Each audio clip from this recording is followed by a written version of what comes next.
não, sabe por que eu acho que não faz diferença? Porque a gente tem que olhar o profissional, independente do que seja. E aí, quando a gente para pensar um pouco, é uma coisa que eu não tinha parado para pensar.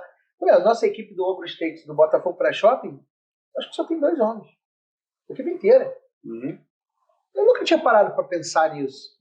Mas não, a gente tem profissionais maravilhosos. Aliás, profissionais de mais destaque. Eu lembro quando eu fiz a consultoria para inaugurar o Shenanigans da Barra. 1900 e Guaraná. Você era garoto. Você devia ter 63. A escola ainda era na lata de latão. Na época todinha era de lata ainda. Eu só tinha a equipe de apoio, era homens, seguranças homens, barbeque homem, o resto eram 26 mulheres. Entre bar e... Eu não tinha ninguém, eu não tinha um homem no atendimento. O dono era americano. E aí eu acho que o conceito e ele sempre falou assim, cara, são muito mais cuidadosos com o que fazem, atendem muito melhor, velocidade, enfim, são mais comprometidas com o trabalho. Os homens não podem vir no rabo de saia, que vão prestar atenção em outra coisa em vez do trabalho. E as mulheres geralmente estão muito mais concentradas no que estão fazendo do que elas estão no ambiente para entender o que o ambiente precisa, não o que elas precisam do ambiente. E mudando o assunto um pouquinho, mas mantendo o mesmo assunto, eu durante muito tempo curti muito charuto. Cheguei a dar treinamento para brigada de charuto. Eu adoro charuto. De repente, o charuto apareceu na vida da Fran. Né? Uma das maiores, se não uma das maiores referências que a gente tinha no Rio de Janeiro na época que eu adorava charuto era uma mulher. Né? Uma mulher que saía na capa de revista fumando um charuto, que naquela época era um símbolo de... Quem era? Não lembro. Tô ficando esclerosado, gente. Tem que escrever todas as... não lembro aí. E aquele bar? O que eu acho interessante é que esse paradigma se quebrou completamente. Não existe essa diferenciação que existia antigamente, que quem fuma charuto é homem. Não existe mais isso. Mas como você se interessou por charuto? Eu ia fazer essa pergunta. Então, na verdade, eu comecei em 2019. Só agregando, o Bruno Pontes fez a seguinte pergunta. Fran, é mais fácil harmonizar charuto com coquetel ou charuto com cerveja? Você já pode emendar falando sobre isso. Então, o Bruno, inclusive, está me ajudando muito, muito mesmo, a entender mais sobre charuto. Eu acho coquetel, porque é exatamente aquilo que a gente falou, né? Coquetel você faz do jeito que você quiser. Você constrói ele. A cerveja vem já, né? A cerveja vem, e aí você tem que, às vezes, pegar nuances muito evidentes nela para você conseguir traduzir para o charuto, por exemplo. Então, talvez você precise usar muito mais justificativas do que você usa no coquetel. Exatamente. O coquetel ele fala por si só. No evento que a gente fez, foi exatamente isso. A pessoa pegou, ela mesma sentiu. Eu não precisei dizer pra ela, olha, você vai sentir isso e aquilo. Não. Pô, foda. Às vezes você só diz assim, a Cornela complementou, pô, foi isso mesmo. Tipo assim, a pessoa sente, não sabia expressar o porquê, mas entendeu aquilo. Agora, no caso da cerveja, eu acho que talvez seja mais complexo por conta disso, né? E o coquetel você dá nuance mais doce, menos doce, mais ácido, menos ácido, mais isso, mais aquilo. Você tá com um pouco... Você pode suavizar a madeira de algumas coisas, você pode exacerbar a madeira de outras coisas. Exatamente. Quer adicionar sabor de alguma coisa? Bota uma tintura. 5 ml de uma tintura, você adicionou o sabor de alguma coisa que vai explodir o sabor, sabe? E harmonizar perfeitamente. A cerveja não. Então, acho que isso é uma Mas coisa... Mas aí você ia contar a história do charuto que começou em 2019. Comecei em 2019, porque as minhas amigas estavam degustando, e eu sigo até hoje eu sigo uma pessoa lá, a Micaela Paim, de São Paulo, e eu acompanhava muito o trabalho dela e tal, e eu via que ela sempre fazia degustação, e eu comecei a me interessar. E aí, de 2019 em diante, eu estava só nos brasileiros mesmo, aqueles mais baratinhos que tinham, porque eu também faço o seguinte princípio, eu não invisto naquilo que eu não entendo. Sim. Então, é aquilo, eu não vou comprar um charuto de... Eu não comprava charuto de R$100, porque pra mim, R$100 pra mim era muita coisa pra eu gravar algo que eu não vou entender. Hoje não, hoje eu já sinto que eu posso comprar charutos bem mais caros, porque hoje eu consigo entender o que tem ali. Então, 2019... Eu tô lembrando um episódio que eu comprei uma caixa de coíba inteira por R$300 há muitos anos atrás. Jesus, de algum atleta que foi para Cuba.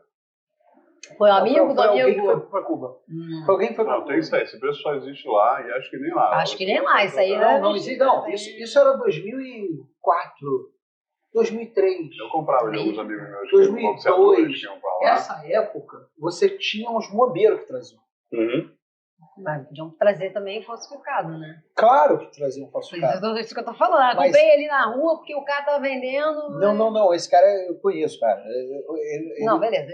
Nesse caso, ele trazia falsificado. Ele trazia outros falsificados. Mas numa época que a gente não tinha charuto brasileiro com uma qualidade que não tinha nem Dona Flor, eu acho. Não me lembro agora. E muitos que tinham, a gente não tinha aqui. Sim. Não saíam do sul do Bahia, não saíam. Chegavam, né? E eram coronas, eram charutos coronas. Então, era um charuto que não era um Churchill que você precisava ficar 2 horas fumando. Então, era um charuto de lead mais fácil. Sim. Então, também tinha essa característica. Então, o Bruno trabalha para a Lê Cigar e para a Leite Alves, né? E eu acho que ele está fazendo um trabalho bem interessante de degustação, de mostrar para o público, né, para os consumidores de charuto, que charuto brasileiro pode ser bom. Essa degustação também que eu fiz recentemente com a Líria foi exatamente isso também. A gente usou o Gran Amazônia. A ideia é valorizar o charuto brasileiro também. Então, antigamente a gente não tinha acesso também aos produtos importados e tudo mais, como tem hoje, e também a gente não tinha todo esse desenvolvimento que tem hoje. Você deu o exemplo da Dama, por exemplo, é muito antiga e é um dos primeiros charutos nacionais. É muito antiga mesmo. Maroco. Candice Maroco. A menina da referência. A Candice tinha chegou a ter uma rede de charutarias no Rio. Ela trazia os charutos, a Candice. Agora eu nem sei o que aconteceu com ela. Ela era uma puta referência de charuto. Era legal pra caramba. Cheguei a fazer uma parceria com ela. No meu caso foi isso. Assim, começou com a Micaela, né? Eu vi as coisas dela. E quando minhas amigas começaram a provar, eu comecei a provar com elas. E foi isso. E aí, no ano passado, eu fiz o curso da ACS, que eu falei, cara, agora eu quero aprender, quero entender para eu poder realmente saber o que eu tô provando. E aí eu fiquei maluca. E foi quando meu hiperfoco foi como? Ainda tá? Ainda tá. Não consigo estudar outra coisa, tem mais coisa pra fazer. Quem te segue no Instagram, aliás, se você não segue a Pro ainda, tá lá uma hora de seguir. Ver porque você publica nos seus stories. E pra mim é incrível porque, por exemplo, recentemente eu provei um que é o sobremesa, né? Cara, eu fiquei maluca porque as nuances de sabor eram absurdas e graças a Deus eu hoje entendo que tá ali, mas também pela vivência de todas as bebidas que eu tô acostumada a beber e todas as perfis sensoriais que eu acabo pegando aí em tudo, né? E aí eu fiquei maluca naquilo. Então, assim, eu acho que depois de estudar eu me encantei ainda mais, porque você começa a ver o fundamento de tudo. Por exemplo, a própria forma de produzir charuto é muito parecida com a forma que você produz chá, né? Da cura, da fermentação e tudo mais. Então, isso eu fiquei maturação da folha. Muito maneiro, muito maneiro. Bacana. Mas o povo diz que o melhor charuto que tem é o que é feito na perna, na coxa da cubana, na rua, em Havana. Você já ouviu falar dessa história? Não é na rua, é dentro dos galpões, e aí fica um cara na frente, ou alguém lá na frente, lendo o jornal do dia. Então elas sempre estão com as notícias, tem essa história. Não, isso é real. E um cara lendo mas não é na coxa, jornal. Hoje não é na coxa, não. Não, claro que não é na coxa, não. Mas assim, hoje eu acho que não existe mais, mas antigamente existia sim, a pessoa que ficava lendo para as pessoas ali enquanto estavam produzindo. Mas assim, foi daí que começou. E agora, como eu estou dizendo, tô aprendendo, não sou então, especialista. Quem quiser aprender de charuto com vocês, vão seguir vocês no Instagram e quem quiser aprender junto comigo, né? Porque eu tô aprendendo também, pode me seguir que a gente troca uma bola. Mas o Bruno tem me ajudado muito nisso, porque o Bruno, coloca aí nos comentários seu arroba, Bruno, pra gente poder te seguir e a gente acompanhar. Mas porque muitas informações não são fáceis de você achar. É diferente de vinho, por exemplo. Você quer saber sobre a casta na região tal de não sei onde, você bota no Google. Você tem bibliografia, você tem... Você acha tudo. Referência, vários blogs falando.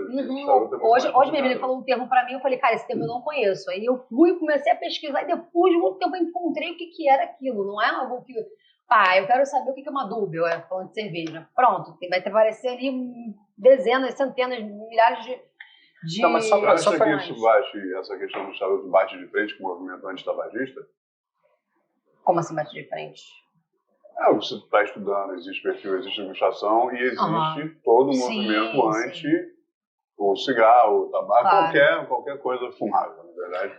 Mas a característica e talvez isso dificulte um pouco o acesso à informação, as pessoas não... Também tem isso, porque, por exemplo, até eu tenho postado, não estou dando nenhum problema, mas pode ser que em algum momento o Instagram resolva porque existe uma diferença, que é a seguinte, básica. O cigarro se traga, Né? O problema se traga tem uma porrada de merda dentro do cigarro, são mais de 100 toxinas que tem ali, que são inseridas, inclusive pólvora no papel, para o papel não parar de queimar nunca. O cigarro, o charuto apaga, porque é só folha. Sim.